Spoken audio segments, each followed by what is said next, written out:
ala alihi wa sahbihi wa mawalah. Wa la hawla wa la quwwata illa billah, amma ba'du. Wa qala Allah ta'ala fi kitabihil karim wa huwa asdaqul qailin. A'udzu billahi minasy syaithanir rajim. Bismillahirrahmanirrahim. Ya ayyuhalladzina amanu kutiba 'alaikumus syiyam kama kutiba 'alal ladzina min qablikum la'allakum tattaqun.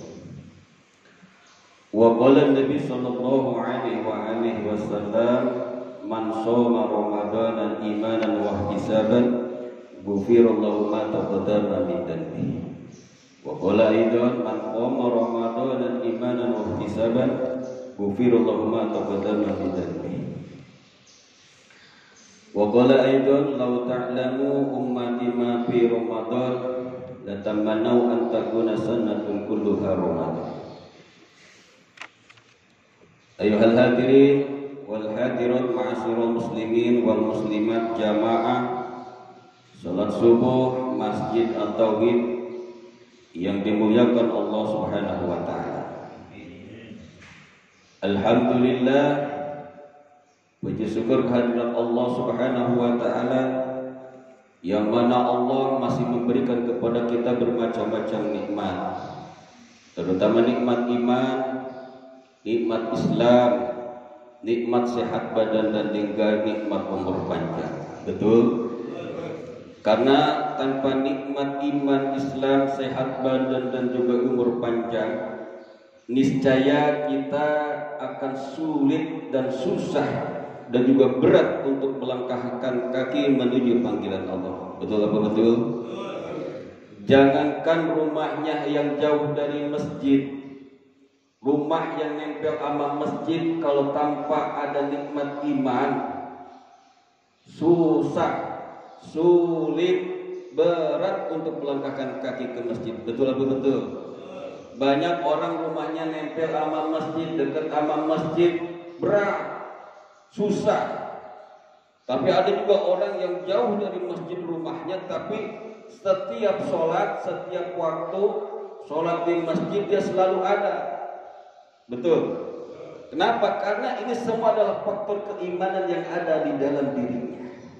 Nah, kita patut bersyukur atas nikmat iman yang Allah berikan kepada kita. Bahkan perintah shaum Ramadan pun ayatnya diawali dengan panggilan Allah kepada orang-orang yang beriman. Yang mana ayatnya karena sering dibaca di bulan Ramadan oleh para dai, para penceramah, ini anak kecil pun udah pada apa? Ya, Al-Baqarah ayat 183 yang bunyinya A'udzu billahi minasy syaithanir rajim.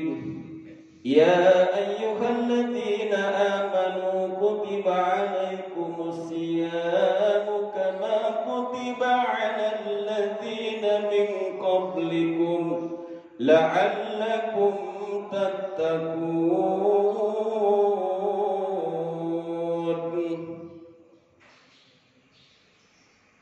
Ini ayat diawali dengan kalimat panggilan, yaitu diawali dengan harfu nida. Kalau di pesantren dulu ya pernah dibahas tentang masalah ilmu nahwu, kita mengenal ada yang namanya harfu nida, yaitu huruf untuk memanggil. Ya, pemain memanggil ya Ahmad, ya Muhammad, itu ya-nya ya nida, yaitu ya untuk memanggil. Siapa yang dipanggil di dalam ayat ini? Alladzina. Alladzina ini adalah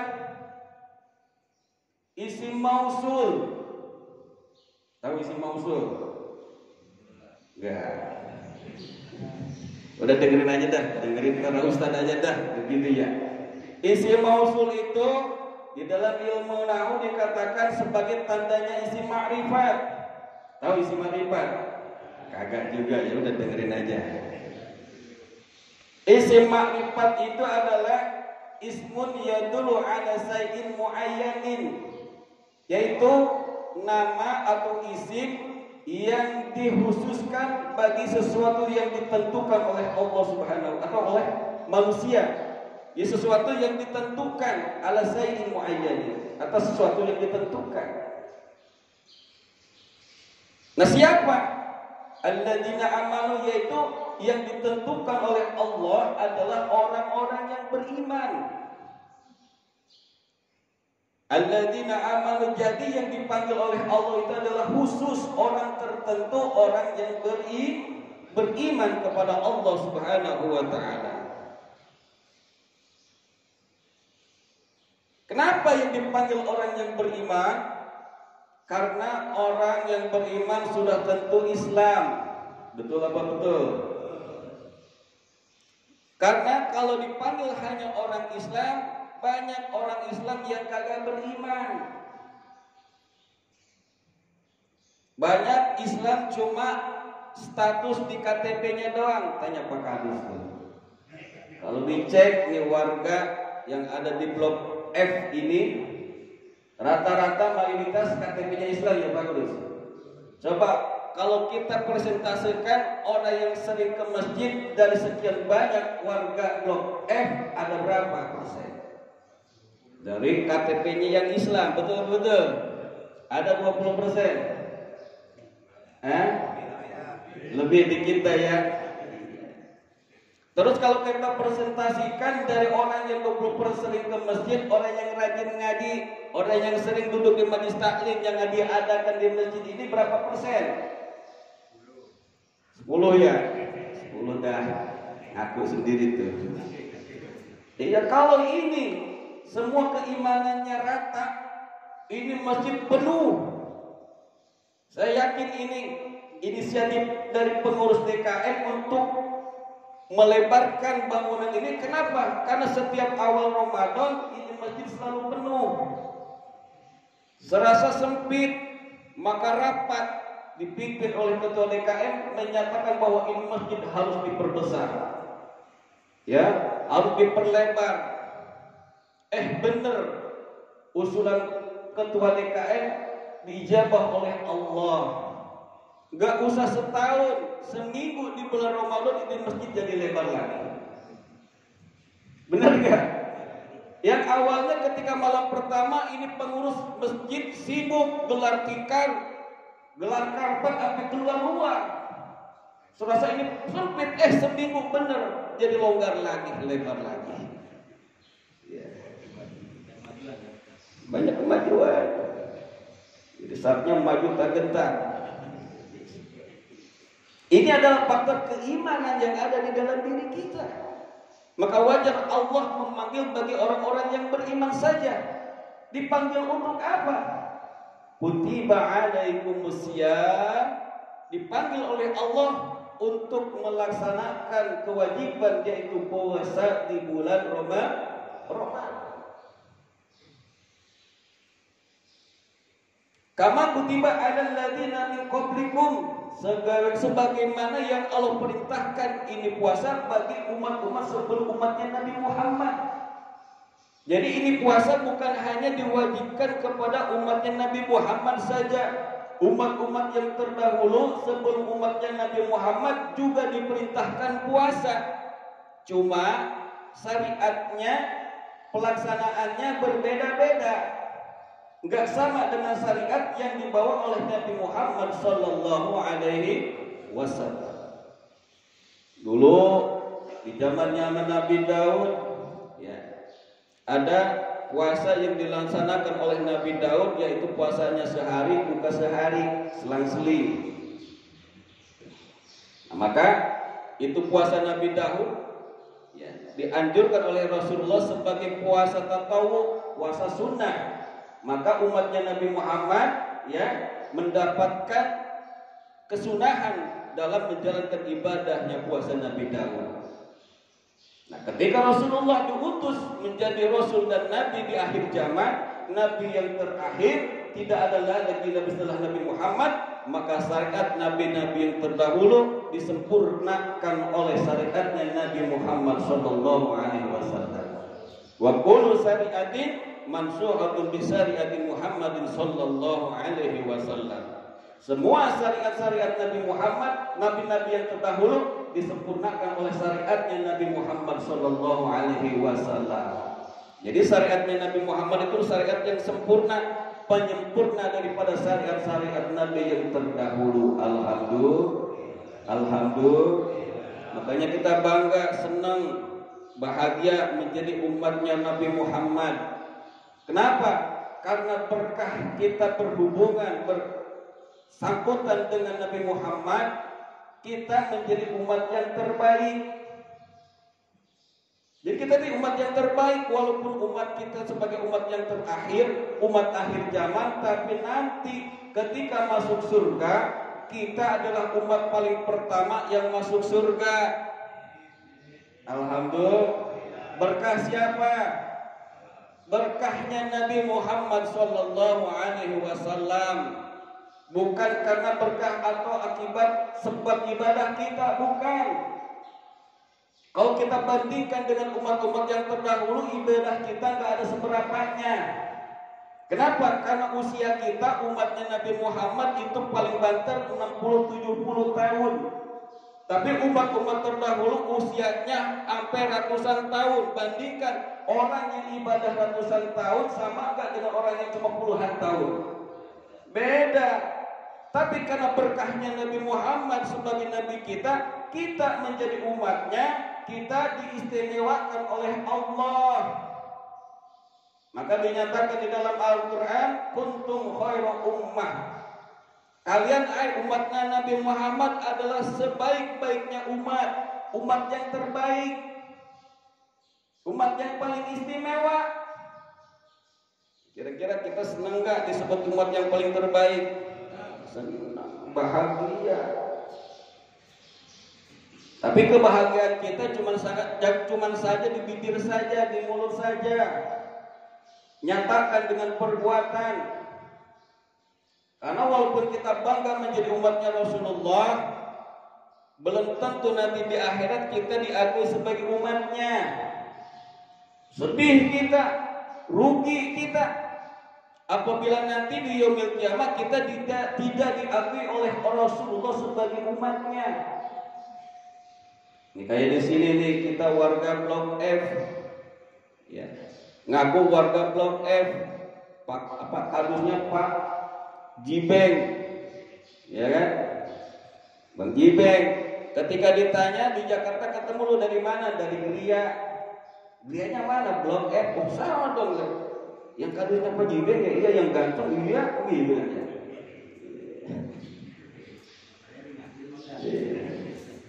Pas datang ke rumah ketemu Pak Kadus karena gak masuk kagak. Kenapa? Kok gak kenal? Ya kagak pernah ketemu. Lapor juga kagak sama gua, kata Bang Ibing gitu. Bener ya? Ini juga begitu ketika kita ngaku di dunia sebagai umatnya Rasulullah, maka sebagai umatnya Rasulullah nanti di yaumil kiamat ketika dikonfrontir di hadapan Rasulullah kagak kenal kita. Ya Rasulullah, apakah engkau kenal sama aku? Kata Rasulullah, enggak kenal. Rasulullah kagak kenal kita. Padahal kita di dunia bangga mengaku umatnya Rasulullah Shallallahu Alaihi Wasallam.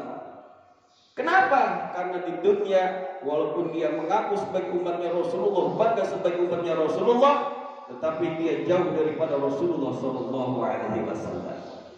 Bagaimana bisa jauh dengan Rasulullah? Karena dia di dunianya nggak pernah bersolawat kepada Rasulullah. Padahal Rasulullah Shallallahu Alaihi Wasallam bersabda, Inna awalan nasi bi yaumal qiyamati aksaruhum alaiya sholatan. Sesungguhnya kata Rasulullah, orang yang paling dekat dengan aku, orang yang paling utama denganku, orang yang paling istimewa olehku, kata Rasulullah, adalah orang yang paling banyak bersolawat kepadaku, kata Rasulullah. Allahumma sholli ala Muhammad. Allahumma sholli ala Muhammad. Kita banyakin sholawat. Kenapa? Ketika kita memperbanyak sholawat, itu merupakan satu kunci kita bisa dekat dengan Rasulullah Sallallahu Alaihi Wasallam. Ini kalau orang udah diistimewakan, diprioritaskan kan enak, betul apa betul? Jangankan di akhirat, di dunia. Kalau jadi nasabah bank itu kita sering mengenal nasabah prioritas. Kenapa disebut nasabah prioritas? Karena uangnya paling banyak, tabungannya, simpenannya itu rata-rata ya minimal harus ada uang di bank itu 750 juta. Itu bisa jadi prioritas. Nih kalau udah datang ke bank nasabah prioritas, itu diistimewakan bener sama orang bank. Lagi ngantri, masuk aja dia ke depan, dipanggil. Bahkan ada ruangan prioritas khusus bagi orang-orang prioritas. Tuh di dunia. Apalagi nanti ketika kita diprioritaskan oleh Rasulullah, diistimewakan oleh Rasulullah, sungguh bahagia kita. Kenapa? Karena kebahagiaan yang paling kita harapkan nanti di akhirat adalah ketika kita ada di bawah benderanya Rasulullah Sallallahu Alaihi Wasallam. Bahkan setiap bulan Ramadan di akhir sholat tarawih kita baca satu doa kamilin namanya. Dibaca nggak di sini? Itu ada satu kalimat yang menyatakan wa tahta liwani Muhammadin sallallahu alaihi wasallam yaumal qiyamati sa'irin. Kita berharap berdoa kepada Allah, kita meminta kepada Allah supaya kita ada di bawah benderanya Rasulullah sallallahu alaihi wasallam nanti di yaumil qiyamah. Liwani Muhammadin, benderanya Nabi Muhammad. Maaf, benderanya Nabi Muhammad itu bukan bendera merah putih, bukan. Maaf, bukan saya anti nasional, bukan. Ini kita catatkan. Benderanya Rasulullah adalah bendera yang ditulis tuh di dinding itu. Yang kalimatnya la ilaha illallah Muhammadur Rasulullah. Kita nyatakan ini kenapa? Karena ini ada dasar hukumnya. Bukan saya anti merah putih, saya kalau kita nyatakan nih para ulama-ulama, para ustadz-ustadz, semuanya pada cinta semua pada NKRI. Jangan sekarang nih karena beda pendapat, beda pilihan politik, ya dikatakan orang apa? Radikal, teroris, ya kan, intoleran. Hati-hati nih. Semua ulama-ulama yang ada di Indonesia ini cinta negeri ini, nggak ada yang benci kepada negeri ini. Hati-hati kita. Saya dikatakan ustadz radikal, gitu. Makanya orang kalau ngundang saya agak takut-takut. Saya berani banget nih atau ngundang saya. Padahal kan ustadz radikal. Tapi masa iya ustadz ganteng bini sebut ustadz radikal? Saya bukan radikal. Saya itu rajin, terdidik dan berakal. Ya Kang Cendi. Saya bukan ekstremis, tapi apa? Es krim. Saya bukan ekstrim. Manis dan lembut. Hati-hati, kita jangan saling menuduh sesama bangsa ini. Kita cinta kepada negara ini. Cuma kita nyatakan bahwa benderanya Rasulullah adalah yang berkalimat bertuliskan la ilaha illallah Muhammadur Rasulullah. Saya itu aja menyatakan di dalam kitabnya. Ini Rasulullah dan Nabi yang terakhir. Tidak ada lagi Nabi setelah Nabi Muhammad SAW. Kita diperintahkan puasa untuk apa? La'allakum supaya kita menjadi orang-orang yang bertakwa kepada Allah Subhanahu wa taala. Jadi buah daripada keimanan kita adalah takwa kita kepada Allah Subhanahu wa taala. Orang yang bertakwa adalah orang yang menjalankan segala perintah-perintah Allah dan menjauhi segala larangan-larangannya. Orang bertakwa adalah orang yang paling mulia di sisi Allah Subhanahu wa taala. Sebagaimana Allah nyatakan inna akramakum indallahi atqakum. Sesungguhnya orang yang paling mulia di sisi Allah adalah orang yang paling bertakwa kepada Allah. Jadi orang yang bertakwa adalah orang yang paling mulia di sisi Allah. Dan bagi orang yang bertakwa, Allah menjanjikan akan memberikan segala jalan keluar daripada segala kesusahan dan masalahnya. Itu janji Allah. Sebagaimana Allah Subhanahu wa taala berfirman, "Wa may yattaqillah yaj'al lahu makhraja wa yarzuqhu min haitsu la yahtasib." Barang siapa yang bertakwa kepada Allah, kata Allah, yaj'al lahu makhraja, maka Allah akan berikan jalan keluar daripada segala kesusahan dan kesulitannya. Jadi orang bertakwa mah enggak pernah bingung, enggak pernah susah hatinya. Kenapa? Karena dia yakin Allah akan selalu membantunya.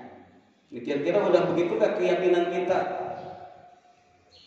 Belum, karena kita apa? Karena kita masih yakin ya sama masalah dunia. Kalau nggak kerja nggak makan, betul nggak? Ingat, hanya Allah lah yang akan memberikan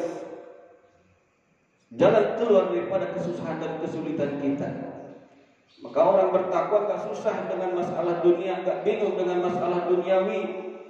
Tetapi orang bertakwa dia bingung dan susah memikirkan masalah akhirat. Kenapa?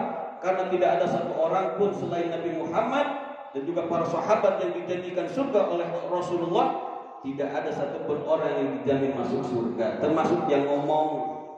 Yang ngomong juga belum tentu masuk surga, Pak. Cuma pinter ngomong doang. Siapa tahu bapak-bapak yang dengerin, yang duduk justru paling duluan masuk surga, saya belakangan. Gak tahu, benar gak? Maka disinilah nilai ketakwaan kita kepada Allah yang akan menjadikan kita masuk surganya Allah Subhanahu wa ta'ala. Dan juga dijanjikan kepada orang yang bertakwa oleh Allah, wa yarzuqhu min haitsu la yahtasib. Allah berikan rezeki dengan jalan yang tidak disangka-sangka. Orang yang bertakwa itu yakin kepada Allah bahwa rezeki dijamin oleh Allah Subhanahu wa ta'ala. Wa ma min dabbatin fil ardi illa Allahi rizquha. Tidak ada pun satu makhluk yang berjalan di atas muka bumi ini kecuali Allah lah yang memberikan rezekinya. Jangankan kita yang punya akal, burung gak diberikan akal oleh Allah, Allah berikan rezeki. Dia keluar di pagi hari dengan perut kosong, dia pulang dengan perut yang kenyang. Kenapa? Allah berikan rezeki. Jangankan burung yang punya sayap, cacing. Di dalam tanah Allah kasih rezeki. Dulu pernah di zaman Nabi Sulaiman, ya, ketika memecahkan batu, di dalam batu ada seekor cacing. Nabi Sulaiman bingung, ini cacing kok bisa hidup di dalam batu? Secara logika makan apa dia? Betul nggak? Cacing di dalam batu. Ternyata apa? Cacing di dalam batu selalu berzikir, menyebut asma Allah, membaca tasbih kepada Allah Subhanahu wa ta'ala. Allah berikan rezeki. Apalagi kita yang punya akal, punya kemampuan, betul nggak? Maka nggak usah khawatir dengan rezeki. Allah yang menjamin. Selama corona nih, para ustadz-ustadz banyak juga yang jobnya jadi pada hilang. Ustadz nih, jangankan pembisnis, ustadz kena dampak corona. Apalagi pembisnis, tanya Pak Jamil tuh, proyeknya banyak yang gagal gara-gara corona, ya kan? Ustadz aja banyak yang begitu. Ceramah banyak yang dibatalin, alasan dengan corona. Gak boleh berkumpul. Terkadang bingung, kira ngaji berjamaah kagak boleh, bikin tabligh akar gak boleh, kira hajatan boleh, yang hajatannya artis dihadirin lagi sama Pak Lurah. Kira kiai habaib bikin acara dikejar-kejar, dikriminalisasi, dituduh melanggar protokol kesehatan. Bingung saya. Ini hukumnya hukum kayak apa sih di negeri ini? Makanya wajar banyak orang yang teriak tidak adil. Kenapa? Kalau mau adil, semua yang melanggar protokol kesehatan tangkap dan hukum. Betul-betul? Iya, jangan ulama habaib aja yang dikejar-kejar. Sampai pengawalnya ditembak mati, dibunuh, pesantrennya diutak-atik, ormasnya dibubarin. Gara-gara melanggar protokol kesehatan doang. Padahal menurut pakar-pakar hukum itu udah gak sesuai ini pengadilan. Semestinya dibebasin ini ulama, ini habib. Kenapa? Karena banyak selain beliau yang melanggar protokol kesehatan. Bahkan dihitung hampir 1.221 pelanggar kesehatan, pelanggar protokol kesehatan, cuma satu yang dihukum Habib Rizik. Ini namanya zolim. Zolim itu apa? Artinya tidak adil. Maka ketika ini di negeri ini tunjukkan ketidakadilan, tunggu azab Allah Subhanahu wa Ta'ala. Karena turunnya azab adalah adanya ketidakadilan di satu negeri. Hati-hati.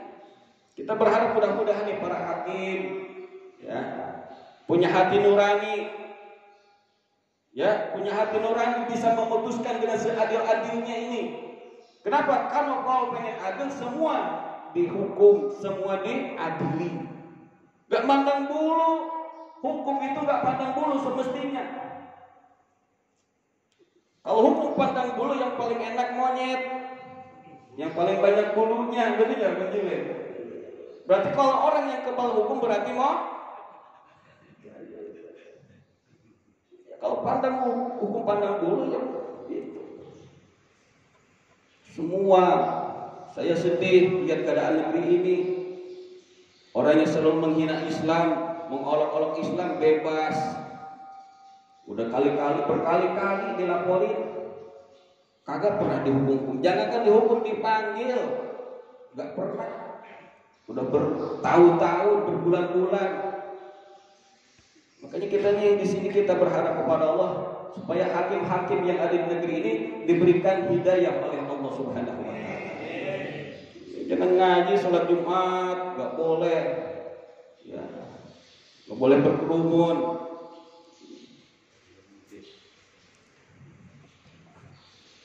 Rakyat nggak boleh mudik. Giliran turis dari luar negeri boleh ke sini, kan bingung ya. Rakyat sendiri nggak boleh mudik, turis boleh ke sini. Padahal dari luar negeri bawa virus ya. Kayaknya kita nih berharap mudah-mudahan ini corona penyakit yang juga kita nggak tahu benar apa enggaknya ya kan. Mudah-mudahan hilang dari negeri ini. Kita pengen bebas, ya seperti biasa ngaji bebas, tabligh akbar bebas, betul-betul. Ya orang hajatan juga bebas.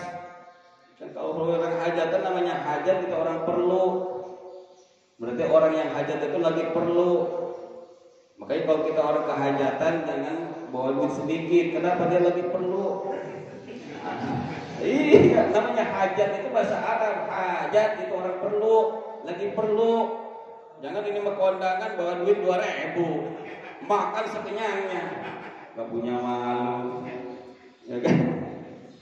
Bawa duit yang gede, kenapa? Dia lagi butuh.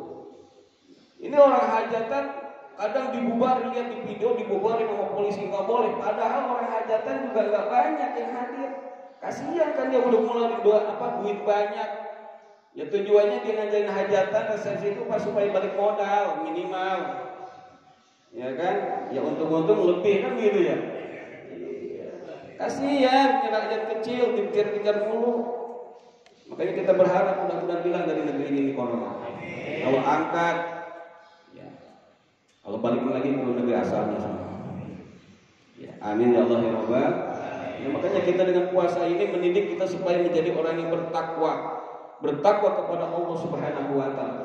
Maka kalau udah penduduk satu negeri beriman dan bertakwa kepada Allah, Allah akan turunkan keberkahan ke negeri ini.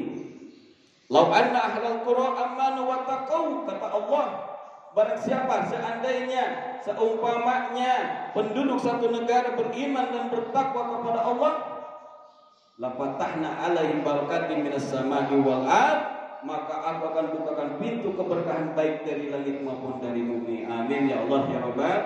Kita mudah-mudahan penduduk negeri ini dijadikan penduduk yang beriman dan bertakwa. Pemimpinnya menjadikan pemimpin yang soleh, yang amanah, yang adil, yang sayang kepada ulama dan rakyatnya. Amin ya Allah ya Rabbal alamin. Itu aja, mudah-mudahan bermanfaat bagi kita semua. Insya Allah kita akan sambung di waktu yang akan datang, di frekuensi yang sama, di channel yang sama, yaitu di channel At-Tauhid. Amin ya Allah ya Rabbal Alamin. Assalamualaikum warahmatullahi wabarakatuh.